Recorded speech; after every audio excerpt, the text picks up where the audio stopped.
now more than ever, people need to go within and plug into that cellular memory, plug into divine source, detach as much as possible from the matrix. Hello again, everybody. This is James Bartley, and you're listening to the Cosmic Switchboard Show. Today, my very special guest is Jerry Marzinsky, a licensed mental health practitioner specializing in psychiatric care. He is a licensed pilot and scuba diver. He is also an avid explorer of nature and things that go bump in the night. Jerry has a rather extensive resume, and we will have all of his resume information, his credentials listed on the Cosmic Switchboard website, as well as on our dedicated YouTube channel.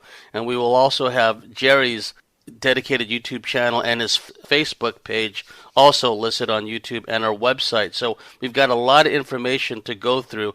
Jerry Marzinsky is going to share 35 years of his experience in the psychiatric field and what he's learned about what people call schizophrenia. And those of us in our field, we know that the voices people hear, the hallucinatory sounds and what have you, they're more than just voices. They're more than just sounds. They're more than just things that are made up in the minds of these patients. That something much deeper is going on. So Jerry is going to share 35 years of experience in the field, in the trenches, because this is spiritual warfare made manifest in the physical plane. So without any further ado, Jerry Marzinsky, welcome to the Cosmic Switchboard Show. Well, thank you very much for having me. I think I have some very important information to give listeners that I'm glad you've given me the opportunity to do this, because they're not going to find this anywhere else. Yeah, please let our listeners know your background and how you got into this field and what led you down this path. How did you come to this grim realization that these voices that the psychiatric patients are hearing are not just voices, that there's something very deeper and something somewhat sinister going on? Well, okay, let me start at the beginning. I think what kicked this off was I was raised with an inherent distrust of authority from the get-go. And so, the higher I got up in the educational system, the less tolerant they were of questions. Then Vietnam came along and Nixon, and that increased my distrust of authority even more. When I went to Temple University, I hit abnormal psychology. I was just absolutely fascinated with it. One thing I saw was that they gave a lot of descriptions of different mental illnesses, but they had no solutions other than drugs. They said schizophrenics were hallucinating. They didn't go into any details about what those hallucinations were. They said they were out of touch with reality. What I hated about undergraduate psych was you did not have access to a clinical population. And for somebody who doesn't trust authority, that didn't go over very well. I had to trust everything they said. There was, unlike engineers and other people who can go into a lab and see and experience what they're talking about, I couldn't do that. So with trust, I looked at a lot of the authors and went to the references. And then you go to the references, and this guy references this guy, who references this guy, who references this guy. And it reminded me when I was scuba diving of this little community of fish. They stuck their heads out of these little holes in the bottom of the ocean. They had a little pile of rocks around them, and when one left, another one would jump out and steal one of his rocks and go back. It seemed like that's what they were doing there. They would take somebody else's information. There was very little first-hand stuff. And you trace it back, and a lot of them didn't have a lot of first-hand clinical experience. It was all academic stuff.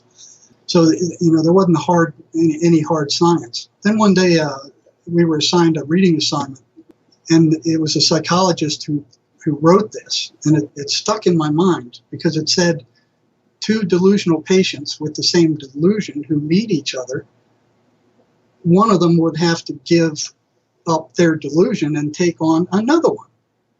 And I'm like, what kind of sense does that make? You got 2 crazy people there. Why is one going to give up his delusion because this other guy has the same delusion? It stuck in my mind. I put it in my back memory. After graduate school, around 1975, I was hired onto Central State Hospital in Milledgeville, Georgia. It was the biggest psychiatric hospital in the world. 2,000 acres, 13,000 patients at one point. It was built right after the Civil War, and it served as a mental hospital, a prison, old folks home, asylum. I mean, it was huge. It was massive. Every form of mental illness there was possible. So back to the why did one give up, his delusion. So one day I was walking down one of the psychiatric units, and a new guy came on the unit, and I saw he was pacing, and he was talking to himself, and I kind of walked up to him and asked, well, hey, you must have just got here. What's your name? And he looks at me and he goes, I'm Jesus Christ. And I go, oh, okay. And I thought back to what I was told in undergraduate school about if two people had the same delusion, one of them would have to give way. So I looked him in the eye and I said, no, I'm Jesus Christ. And I waited for his response. Okay, let's see what happens here. And he looks at me and he's puzzled and he goes, okay, we can both be Jesus Christ. And then he walks away. Okay, if they lied to me about that, what else are they lying to me about? So, I mean, my suspicion went up even higher. So when I got to Central State, I mean, it was built in 1842, and it was called the Georgia Lunatic Asylum. One of the first things I noticed that was strange was the high assault rate on psychiatrists by psychotic patients. And I'm kind of like, what's going on with that? And why are these guys getting beat up more than any other staff? So, it seemed like there was some kind of bad blood between them and the psychotic patients. So I kind of looked into it. I mean, they had something called the Central Kitchen there where all the staff would get together and you'd hear tales of what happened on the different units.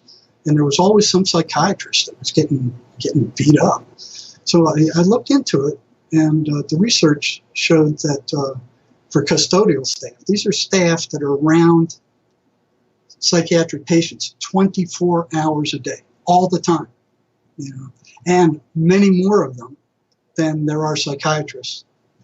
Their rate of being assaulted was 68.2 per 1,000 psych patients. No, that was a psychiatrist rate. They were assaulted at a rate of 68.2 per 1,000 patients. The custodial staff were assaulted at 69 times per 1,000 patients. The difference is the psychiatrist might see 20 patients a day for 15 minutes. And the psych staff, the custodial staff, are running 24 hours a day, constantly, hundreds of them. So that was true. Why are they being assaulted? It's like something was wrong there. I didn't know what it was. And then one day I got a call from another counselor in another unit, and he goes, hey, you got to come over here and see this. Now, he had a psychiatrist over there we called Dr. Freud. I mean, the state hospital didn't have the highest, the best psychiatrist around. A lot of them were Cubans and other people that couldn't find jobs in other hospitals. So this guy, we called him Dr. Freud because he walked around with a suit. He had a beard and a mustache like Freud. He acted like Freud, and he was kind of bizarre, but he was a psychiatrist. And then Ed calls me up and he goes, hey, man, you got to see this. Get over here. So what happened, I went over there and we went into the psychiatrist's office, and right in the middle of his desk was a pile of feces that was shaped into a pipe. This guy smoked a pipe. And one of the psychotic guys, who was his patient, snuck in there at like 2, 3 in the morning. So he had to go down like 2 or 3 flights of stairs to get to this guy's office. Now, one of the things they told us in graduate school is, psychotic patients are too disorganized to do any kind of advanced planning. They're just all over the place. They're in another world. They're just too whacked out to plan and carry out anything. So I'm looking at this. This patient had to go down 3 flights of stairs, past 3 attendance stations that were manned, somehow break into the psychiatrist's office. And then he got out the window and he escaped, leaving that pile of feces shaped into a pipe. Sorry, I can't help but laugh. Pretty creative, if you ask me. Too, but that was another one. It's like, okay, so they're telling me these guys don't have any advanced planning. So as this stuff mounted up, it's like, what are they telling me in the ivory tower? It just doesn't match up to what I'm seeing and what I'm experiencing.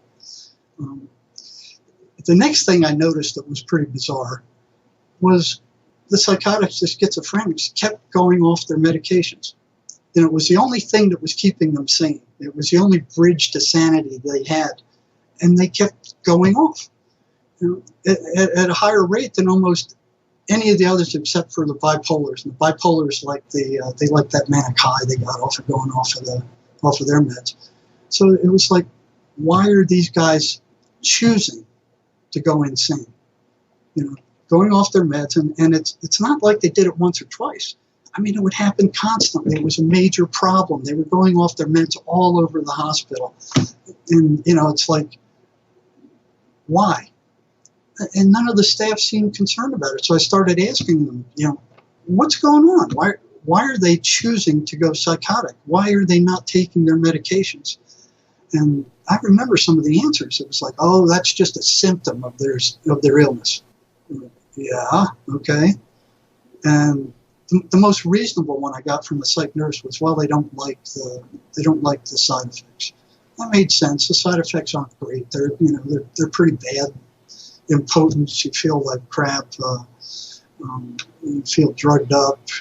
There's a lot of bad side effects, but none of them come anywhere near living in a psychotic state, which is about as close to hell as you can get on the planet.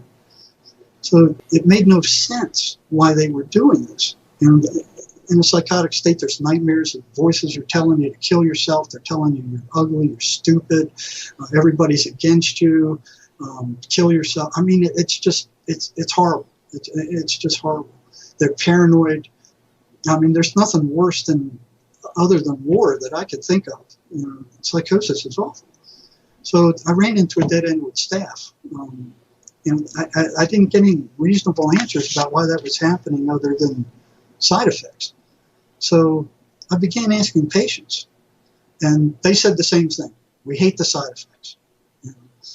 And so I'm going, well, that doesn't make any sense. So I got a listing of all the psychiatric symptoms of schizophrenia. And then I sat down every single patient that went off their meds, and I said, okay, write down all the side effects you experienced. And there were a handful. They weren't good. They weren't terrible, but they weren't good. They were, And then I gave them that list of psychiatric symptoms from schizophrenia. I said, well, which one of these have you experienced? And they'd circle a whole bunch of them, and they were awful. And then I gave them the two lists, and I said, which is worse? 100%. They said, well, the psych symptoms are worse. The psychotic symptoms are worse. I go, well, then why do you keep going off your medications? You know what they said? I don't know. One after another, scores of them didn't know. They just didn't know. So I kept asking. I kept, over and over, I kept asking. And the asking went on for maybe a year, 2 years. I felt like a crazy guy asking the same question over and over again and expecting a different response, until one day I got a different response. There was a girl who went off her meds. She was about to get kicked out of the psych rehab center we worked for. Her mother was there, and both of us were imploring her, why? You were doing great in your classes. She was going to cosmetology classes. We were going, why did you go off your meds again? And she said, the voices told me to. And I'm like, what? They told me to. And so the voices told you to go off your meds. Yeah. Okay. So I logged that in, and then as other psychiatric patients came up, I would ask them, when they went off their meds, did the voices have anything to do with you going off your meds? Some of them said straight up, yeah, they did. They told me I was being poisoned by the psychiatrist. And I'd heard that a million times, hey, they're poisoning me. The psychiatrists are poisoning me. These medicines are poison. And then I went, yeah, that ties into why they're getting beat up so much. So there were two things going on there. Even though there wasn't a 100% response with the patient saying, yeah, the voices are directly telling me to not take the meds, there was always that thought that they were being poisoned, that the meds were bad, And their attention was drawn away from the psychotic symptoms and what it was like to be psychotic, the horror of that, and focused all on the side effects of the medications until they were convinced that they had to go off the medications. And one after another, they did that, they did that, they did that, they did that. So, I mean, here's 100% of them agreeing, the psychotic symptoms are worse. So it's like, what's going on here? I mean, it didn't make any sense. Their memory was being erased of what the psychotic symptoms were like. So at that point, I figured, well, I need to know more about these voices. So I started asking them questions. What are they? What are they telling you? What are they doing? And the first thing I ran into was massive resistance. They didn't want to talk about those voices. That took probably 2 years to figure out what was going on. The bottom line was there is no positive benefit to them talking about the voices. None. They get drugged up by psychiatrists. They get accused of being possessed. Their friends think they're weird. Their family thinks they're weird. The voices are telling them horrible things about themselves. There is no positive outcome to them talking about the voices, and they learned this the hard way. So then it became a matter of trying to get them to trust me, a psych, one of the people that were responsible for drugging them out of their minds, or having them sent to the psychiatrist. So bit by bit, they started telling me about them. But what I noticed that if they sensed in any way that I believed that the voices were strictly hallucinations, they would shut up. I wouldn't get anything out of them. Nothing. They would just shut up. Now, if they saw that I was giving them either the benefit of the doubt and earnestly asking questions, they would give me a little bit of information, but they'd get anxious about it. And I was like, well, why are they getting anxious about telling me about the voices? But it was a pretty consistent phenomenon. So I get bits and pieces. One of the things I learned was that the voices are consistently negative. Always negative. They're always saying bad things. So they're always putting the person down. They're telling them to do stuff to get them in trouble. Don't take your meds. Don't go to class. It was all consistently negative. There wasn't anything positive in it. So here's psychiatry saying, well, these are hallucinations. Well, hallucinations are random. They're as random as the person. They're good, they're bad, they're neutral, they're all over the place. These things are consistently negative. They run in consistent negative patterns. And you try to talk to psychiatry about that, get out of my face. I don't know. So, some of the patients got upset when I was asking them about the voices, and that hit psychiatry one day. And I don't know how many times I was told by psychiatrists, don't ask them about their hallucinations. What it does is it reinforces them and makes them worse, and it makes the patient worse. All you're doing is causing more damage. But at that point, I was going, well, something's fishy here, and they threatened me a couple of times. You keep doing this, you're upsetting my patients. Stop it. They ordered me to stop it. Just to clarify, Jerry, those are psychiatrists telling you that. What was your position relative to the psychiatrist, and what was your position within that particular system? What I was a what they call a psychiatric counselor, and working for the Yarborough Rehabilitation Center, which was a psychiatric rehabilitation center. Right. So our job was to get these people stabilized, find them a job, keep them on their meds, and then get them out to the community working with their families. Problem is, they wouldn't stay on their meds. So in order to get that goal accomplished, I had to find out why they weren't staying on their meds. And it wasn't just there. It was all over the hospital. And it was just accepted. Oh, that's just what they do. They're crazy. That's what they do. So, I was a master's level counselor at that time. I graduated from Temple University, and then got my master's degree at the University of Georgia, and then was hired at Central State Hospital at the Psychiatric Rehab Center. So, I had to be real careful with psychiatry because, I didn't know why the patients were getting upset when I asked them about the voices. But it was a consistent phenomenon, so that was something in the back of my mind. Well, what's going on with this? So, I finally realized, like I said, there was no positive outcome to them talking about them.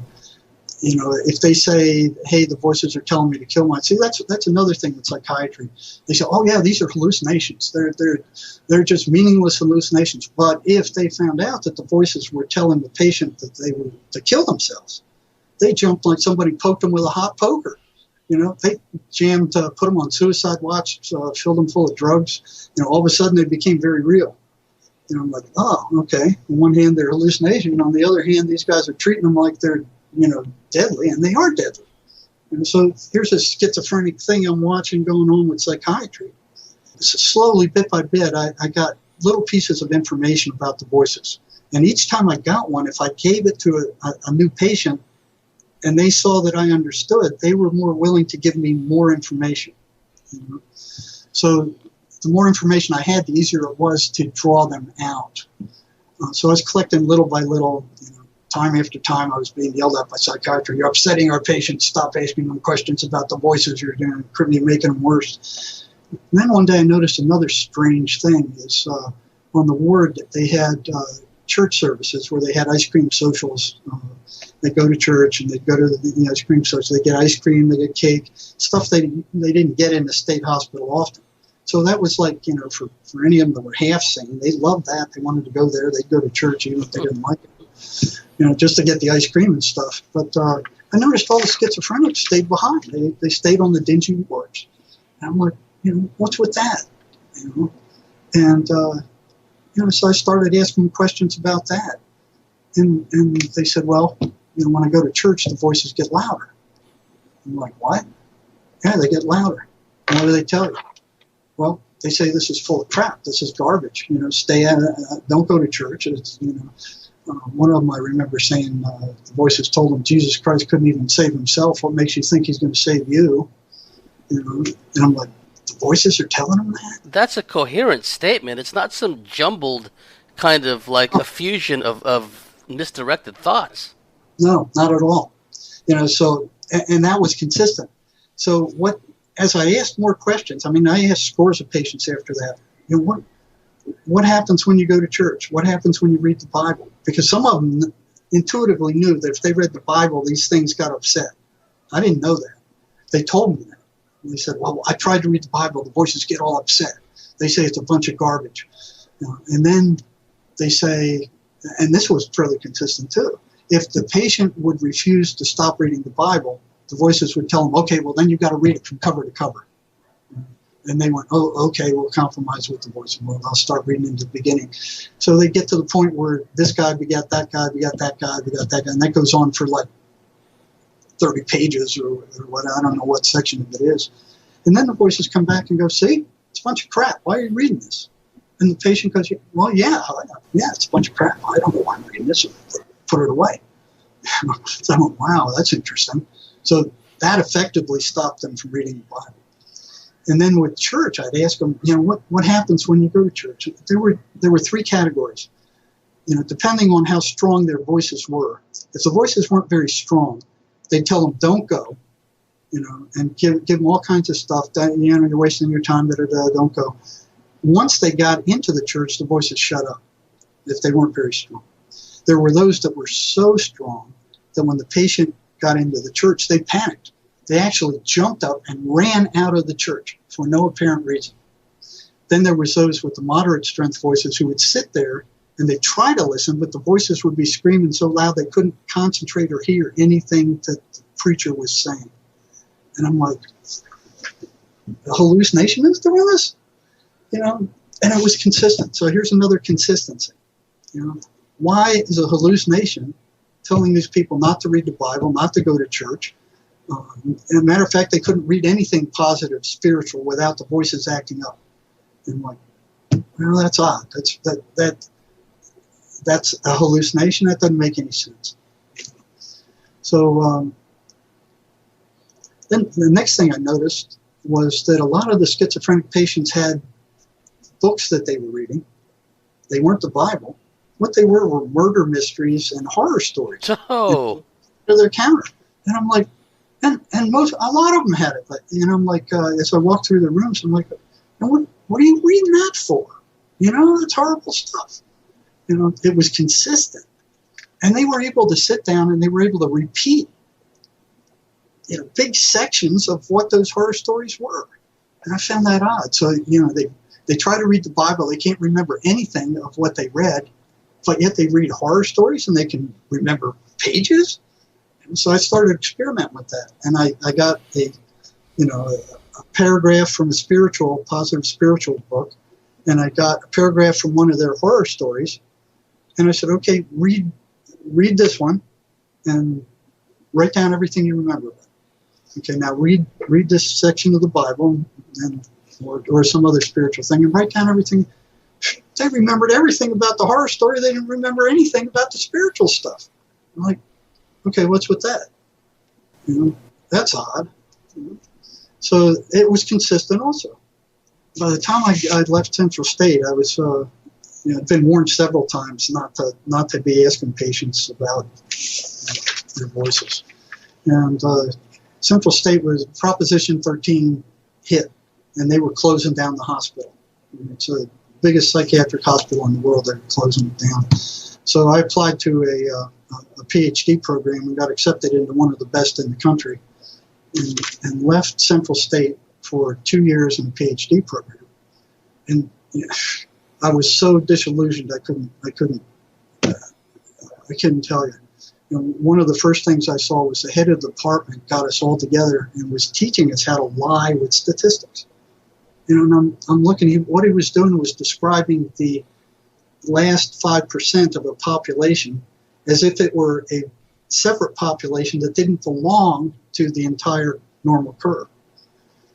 By then I'd had several statistics courses. I wasn't the best statistician in the world by a long shot. But I raised my hand and I said, hey, and this was the head of the department. I said, well, wait a minute. Let me make sure I understand what you're saying here.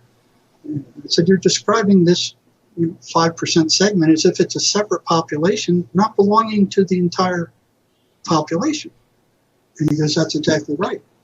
And said, well, how can you do that? And I'll never forget his answer. He said, well, if the people reading my article aren't smart enough to understand statistics enough to catch this, that's their problem. And I was like, my hands went boom, and I'm like staring at him in shock.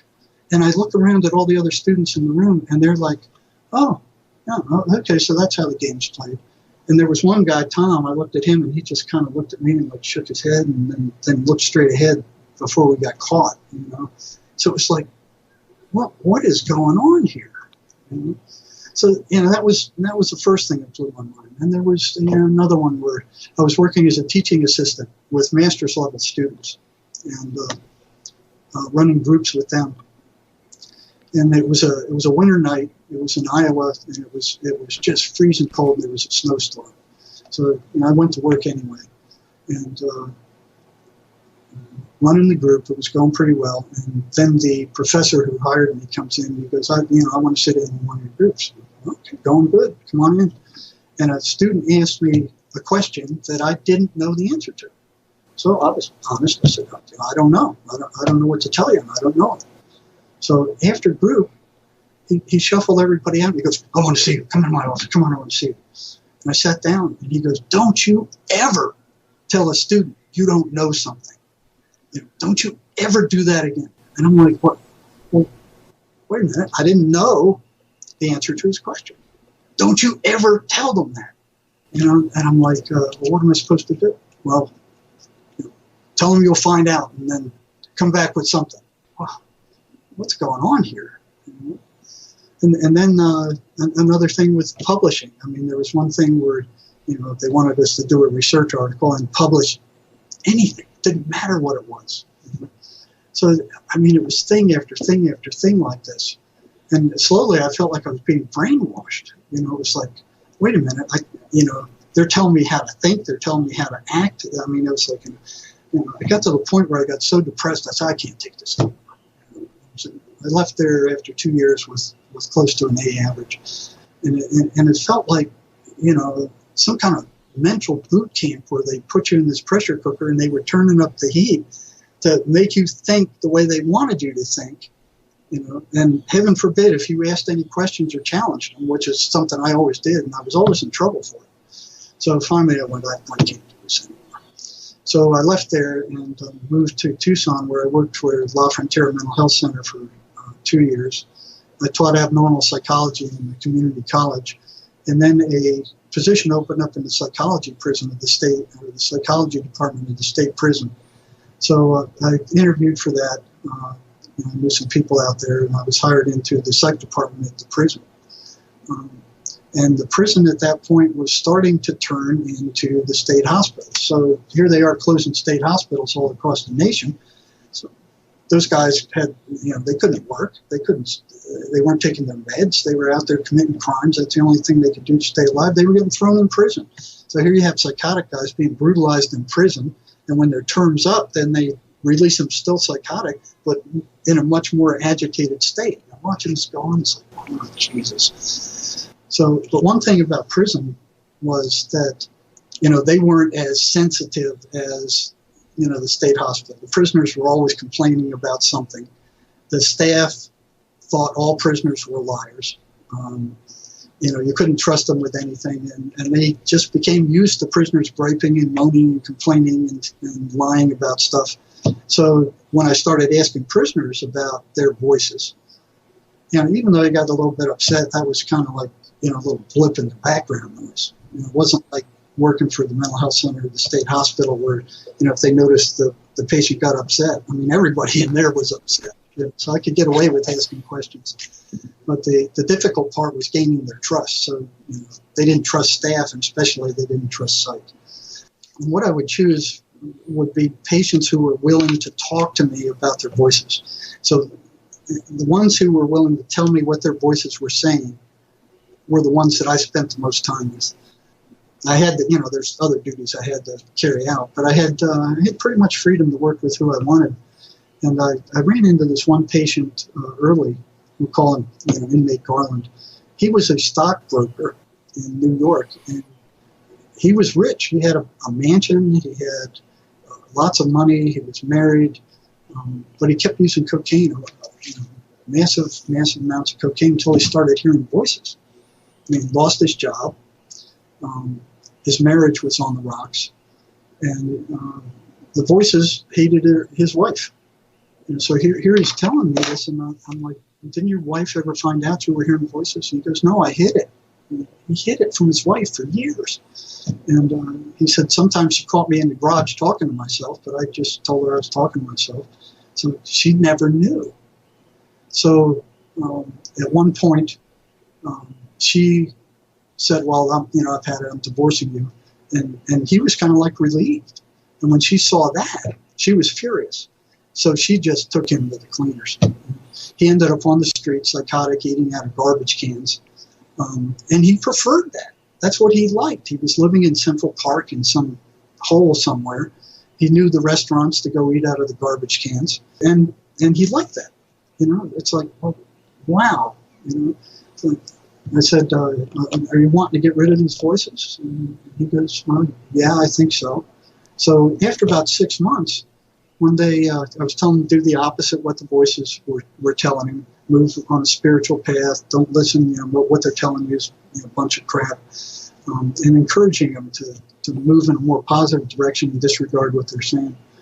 And one day he's sitting in my office, and he all of a sudden he just goes into a stunned look and almost falls out of his chair. And I said, what happened? And he said, they left. And he said, they screamed when they left. They're gone. And he said, the silence is deafening. And he couldn't even walk. That's how disoriented he was after that. So I went, okay, well, great. They're gone. He said that he's never had a silent mind before.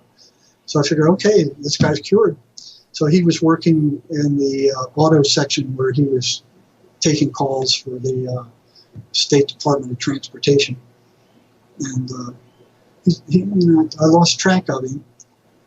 One day I went over there to check on him. I said, well, how you doing? And he goes, I'm doing good. I said, well, how are the voices? He said, I asked for him to come back. I said, you what? He said, yeah, I asked for him to come back. He said, I was lonely. I Oh, didn't have jeez. to talk to him. So here he is, here he is psychotic. I mean, and then he told me the tale of one phone call where the person who was calling him was psychotic and talking to his voices. And here's him picking up the phone with his voices. That was. But yeah, that was like, I can't believe he did that. But he did that. So then, that the stories got more and more interesting. There was another one, we'll call him Sparter. This guy was using amphetamine and cocaine. He went psychotic, but he was willing to tell me everything his voices told him. And he told me this story, which I found fascinating. He said one day he was in San Diego. He was hearing voices, and the voices told him, "Go get 2 burlap bags. We know where there's some marijuana. Take your $250 that he had," and he said, "We'll tell you where it is. It's up in Oregon." So he gets 2 burlap bags, takes his money, and he's listening to where these voices are telling him to go, all the way up to Oregon, from San Diego all the way up to Oregon. He ends up at the base of a mountain at a dead-end road, and then he asks the voices, "Well, okay, what now? There's no more road." He said, "There's a hiking trail to the left. Take your 2 burlap bags and head up that trail." So he did. He said 4 hours later, he ran into this giant sesame pot field. Wow. So he fills up the two bags, and he goes, "Well, okay, what now?" And they said, "Well, we know a place where you can sell them. There's a park down in near the Columbia River, I think it was." And they told him where to go sell it. So he's down there in the park. He's selling dope, making a fortune off of the stolen dope. And so, "Well, what'd you do with all the money?" He said, "Well, I bought all the prostitutes I could handle. I bought all the liquor I could handle. Bought all the drugs I can handle." And he said the voices were fishermen. They wanted to go fishing. I'm like, "They wanted to what?" He said, "Yeah, they wanted to go fishing. So I got a fishing pole, and me and the voices went fishing." He said they told me where to throw the hook, where to move, when to go. He said he was the only one on the river that day catching anything. And I'm like, holy mackerel, Andy. So he did that for a month or two, and then he said one day he was he ran out of money. He was about to go back up there to get more marijuana to sell. And the voices said, "No, don't go up there. They're waiting for you. If you go up there, they'll kill you. They're waiting for you." And he said, "Take your money. Take what dope you have left and go back to San Diego." So he did. He had more money when he left than when he went up there. So I'm like, "Oh, that's an interesting story." When he told me that, he was no longer psychotic. So I worked with him for months. He got rid of his voices, and he told me that story. And I'm looking at him like, "You pulling my leg?" Another thing he told me once, where the voices told him that to watch out for a certain guy on the yard, a certain inmate. So this other inmate came by, and they said, "Hey, watch out for this guy. He's going to assault you."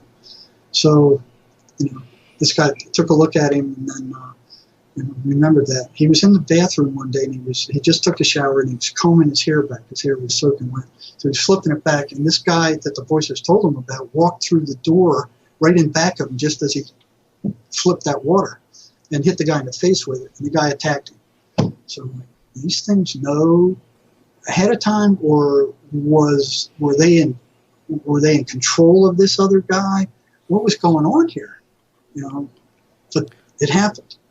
It bespeaks like a knowledge of geography, a knowledge of the behaviors or potential behaviors of other people. They warned the guy about going back to steal more pot because they'd be waiting for him.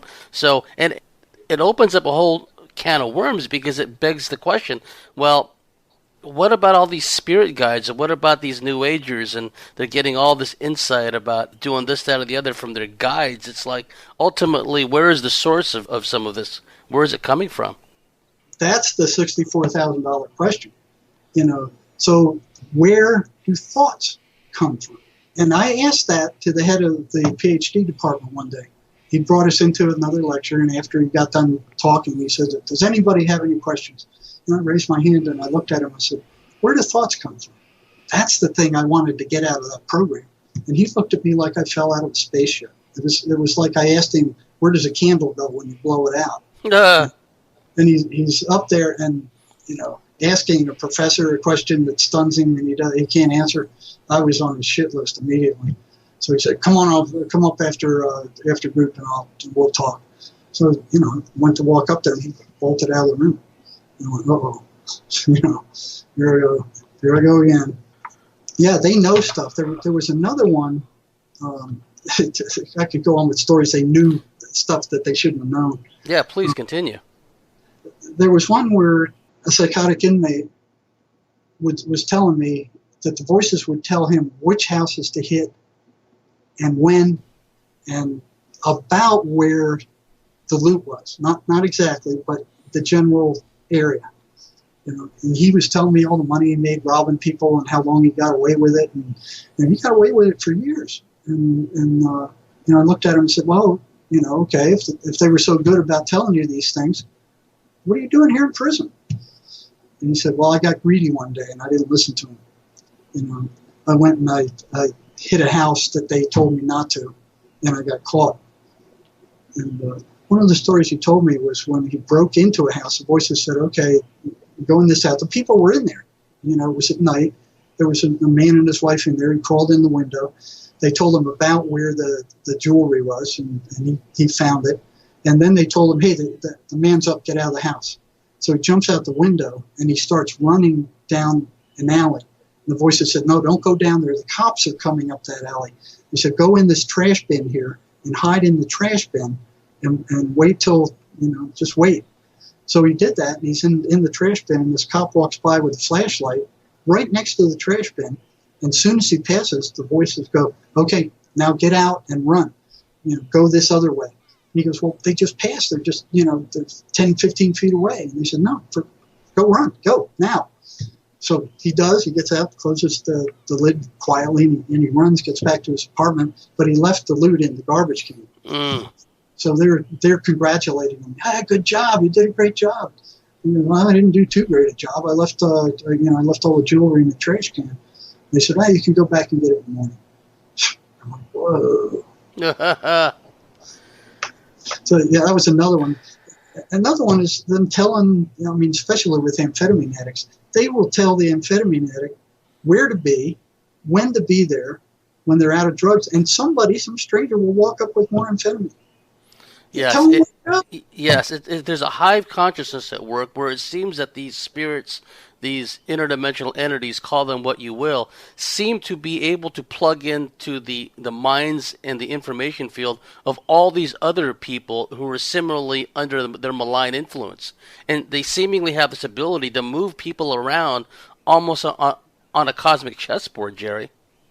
Yeah, I think to some extent you're right. I'm seeing all this, and it's like, holy cow, how does this work?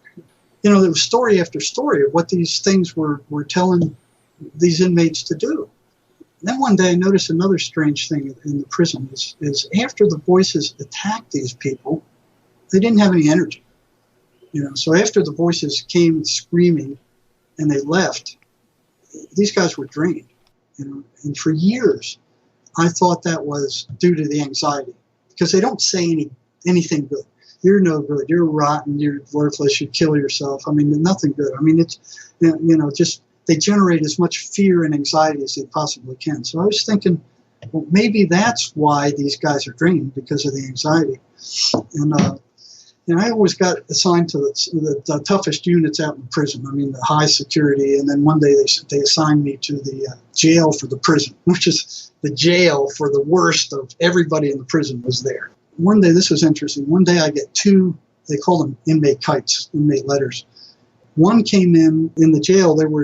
They had two people in a cell there. One letter came in from a psychotic prisoner who was hearing voices. And he was going, I need help.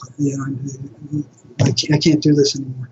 Another one came in from his roommate, who the gangsters were trying to kill because he snitched them off in a drug deal. They wanted him dead so bad that they'd already stabbed him once. He couldn't come out of his cell without guards being around him. They were shooting notes under his door saying, "As soon as you come out of there, we're going to kill you." Some of them went on purpose to get in trouble, to get thrown into jail so they could get a chance to kill him. nobody could be under more stress than that. And on top of that, this psychotic inmate who was really psychotic would stand there at 3 or 4 in the morning and just stand there and look down at him while he was asleep. You know, so it was like you couldn't be under much more stress than this guy. You know. So I went over there to see them, and I watched the first guy that the gangsters were trying to kill walk up the staircase. He looked like Superman compared to the psychotic guy when he came out of his cell. He could barely make it up the staircase. You know, he didn't have any energy whatsoever. So, I'm thinking, why is a psychotic guy barely able to move, and here's this guy they're trying to kill? I mean, he looks like Superman. So my anxiety theory was out. It was out. So that wasn't it anymore. So then the opposite of that I found, and that was a consistent thing. When the voices attacked, these people were drained. And it's like, okay, where'd the energy go? Why are they drained? Now, the opposite of that was one day I met a devil worshiper in the prison, and he was spooky. This guy scared me. He said he could travel spiritually to cells in another prison 150 miles away, Florence, and he could see what certain inmates were doing in that cell. But he had a lot more energy than most psychotic patients, and he told me some of the awful stuff they did with the devil worshiper stuff. Oh, it was awful. I mean, this guy was spooky. But one thing I was curious about, he had a lot more energy than most of the other psychotic patients I worked with. So I up and asked him, I said, where do you get your energy? I mean, you're not drained like the other schizophrenic patients I work with, and every time I've seen you, you've had plenty of energy. You don't ever seem to be real depressed. And he said, they give it to me. And I said, who gives it to you? They give it to me. So the dark entities gave it to me. And what do they give it to you for? Well, they give it to me to carry out certain tasks. That's interesting. So I'm like, okay, and log that one in. And one day I show up at CDU, the Central Detention Unit, the jail, and here I met one of the Kickstarter guards. I mean, he's one of the guys that he likes to rile up the inmates and get in fights with them and stuff. He just said, there's some of them in there. That's what they live off. They were picking these guys, getting these guys riled up. So he just got back from Florence, one of the big maximum detention units there. And another fella was also there. Both these guys were there. I didn't see this myself, but I talked to both these guys separately, and they had the same story. There was a psychotic prisoner in the main prison in Florence, in the high security unit, that they wanted to move to another cell. And this guy was, 190 pounds of pure muscle. I mean, he was a big, and they ordered him. They said, okay, you need to move to another cell. This guy goes, no, I'm not moving anywhere. No, you need to move to another cell. I'm not going anywhere. He said, okay, we're going to go get the pepper spray. Now, come on, move to the other cell. He goes, no, I'm not going anywhere. So they get these quart cans of pepper spray. I mean, that's nasty stuff. It's really nasty stuff. And they go up to the cell, like, okay, your last chance. He has a towel, he puts it around his head, and they just spray quarts of that stuff in his cell. They were suffering. Their eyes were watering, from that. And the guy is standing there, and he's covered in the pepper spray, and his eyes are watering, and he's beet red, and he still refuses to come out. And they say, okay, come on, now get out. We're going to move you. See, they could have cut off the guy's water and stopped feeding him. Eventually, he would have come out of it. But no, they have to do this confrontational stuff. So he refuses to come out after a couple of quarts of pepper spray. And they're like, wow, man. So they said, okay, you come out of there, we're going to go get the stun guns. So he goes, screw you, come in and get me. Nobody was going to do that at that point. So they come in with 2 stun guns, 50,000 volts each. And these are the things that they shoot the barb into you and the wire follows, and then they give you 1,000 shot bullet. Most inmates, you hit them with that, and they're down. They're down. Even big ones, they're down. So this guy's standing there, and they warn him again, come on out now, or we're gonna get you. Yeah, screw you, come in and get me, you bunch of pricks. They're cussing him. So they shoot him with 2 of those things, 50,000 volts, and he's just standing there. He's just shuddering, one after the other. As one charges up, the other one's discharging. And then when that one charges, bam, bam, bam, bam. 11 times they hit him. And the guy's just standing there, quivering. He didn't go down. Shoot. And the warden's out there. And by then, here's like 20 guards out there. And they're all watching this. And the warden goes, "Hey, man, I'm going to get nailed for cruel and unusual punishment. I want you guys to stop this." So they stop. They pull out the electrodes. So they go, "Okay, you come on the hell out of there, or we're going to get the dog." Now, the inmates hate the dog. They're terrified of the dog because those dogs are trained attack dogs, and they grab onto you and they just fight down to the bone. And this guy wasn't fazed by either of those two things, so he goes, "Screw your dog."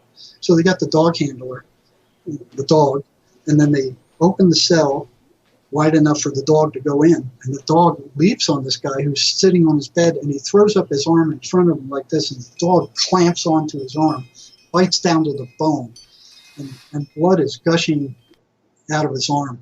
The dog starts pulling him out, and he pulls the dog back while the dog's clamped to his arm, and he looks the dog in the eye and he goes, "Sit," and the dog sits, but it doesn't let go of his arm. It's still on his arm, and the teeth are already still down to the bone, but it sits. So the dog handler is like, "What the hell is going on in there?" So the dog handler and a bunch of guards grab the leash and they pull the inmate out of the cell attached to the dog. So they pull the dog out, and the dog's got the inmate. They bring him out and they beat the shit out of him, and then they move him. So these guys are supernaturally strong when they get, upset. So the guards learned you don't mess with psychotic prisoners. I mean, I've seen one little, couldn't have been more than 100 pounds, throw 3 big guards around the inside of a cell like they were popcorn. And so where are they getting this energy? I mean, that was supernatural what that guy did. I mean, it's like, holy cow. Yeah, so, it's amazing that this dynamic is at work. And there's a Kafkaesque element to what you described, Jerry, because in the psychiatric, training schools, they have this priesthood where you're not supposed to question all this stuff, thoughts, where do they come from, taboo, right? And then they're trying to apply that logic, if you want to call it that, to dealing with these patients. It's very much like cramming a square peg into a round hole, and then you tell me they're shutting down all these psych hospitals all over the place. Inevitably, a lot of those psych patients wind up in the prison population, and they eventually get released into society. The prisons are a finishing school for criminal behavior. I mean, it's just like a Kafkaesque way of turning loose hordes of these untreated and, quite frankly, entity-infested people into society where they just run amok. Exactly. It's a graduate school for criminal psychotics. I've seen them release inmates from that prison who were psychotic, and I knew would kill somebody within 6 months. I mean, I just knew it. But their time was up, right? They served their time, so they go. And what was so insane about it is that if an inmate escapes from the prison, all right, and it doesn't have to be a psychotic inmate, just any inmate, and somebody who's assaulted or murdered somebody or something, and that hits the news, it's on the news. I mean, everybody's scared. They lock their doors and oh yeah, there's an inmate creeping around here. The dangerous prisoner. He's loose in the town. He's loose and they can't find him. They're releasing hundreds of these people every day that are in shape. Then those guys, but they don't say anything about it. They're letting them loose, and they're turning them loose with I think it was $50 the first time, and the second time, if they go to the prison second time, they release them with nothing. No place to go, no money, just out on the streets. What are they going to do? They're going to resort to crime in order to survive. So the recidivism rate is 75% over 3 years in this state. What does that mean, recidivism? That means that an inmate who is released from prison, within 3 years, 75% of them will commit another crime and be thrown back into prison. So what kind of sanity is that? That's nuts. It's totally nuts. Well, we've reached the end of a fascinating first half with Jerry Marzinsky, and we're just getting started. Jerry, can you tell our listeners how they can get a hold of you, and if they wanted to share any of their stories with you? Well, I have I have a Facebook page.